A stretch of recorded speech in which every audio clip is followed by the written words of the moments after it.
සංසාරේ කවදනම් අපි ආයේ මිනිස්සු වෙලා උපදීද? මිනිස්සෙකුට ප්‍රියශීලී විදිහට කතා කරන්න පුළුවන් වෙන්නේ මිනිස්සු වෙලා ඉපදුනොත් විතරයි. අඬ දබර වෙන්න කෑකෝ ගහන්න ඒවට ඕන තරම් ආත්ම තියෙනවා. දැන් බල්ලෙක් තව බල්ලෙක් දැක්කහම මොකද කරන්නේ? අපි වගේ කොහෙද යන්නේ කියලා අහනවද? බුරාගෙන පනිනවා. හපන්ඩොට්ටු වෙනවා. මට කියන්න සත්ව ලෝකයේ තුල සතෙක් තවත් සතෙකුට බය නැතුව ඉන්නේ මොන සතාද? හැම සතෙක්ම ඉන්නේ තවත් සතෙකුට බයෙන්. හැම සතෙක්ම ඉන්නේ තවත් සතෙකුගේ ග්‍රහණයට ලක් වෙයි කියලානේ.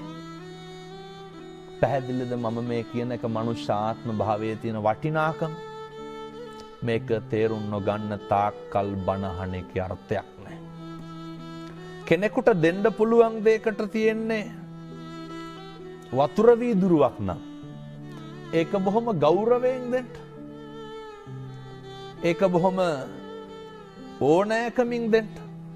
මෙහෙම දේශනා කරන්නට හේතුව තමයි පින්නතුනේ අපිට සංසාරේ කවදනම් ආයේ මිනිස්සෙකුට මම මේ වතුර වීදුරුවක් කීවේ මේක බොහොම සරල දෙයක් රුපියල් 50ක්වත් යන්නේ නැහැ.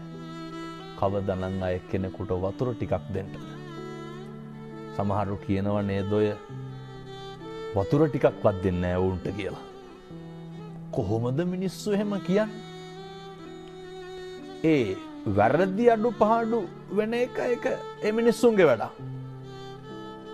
හැබැයි සත්පුරුෂෝ විදිහට හැසිරෙන එක කාගේ වැඩක්ද? ඒක අපේ වැඩ.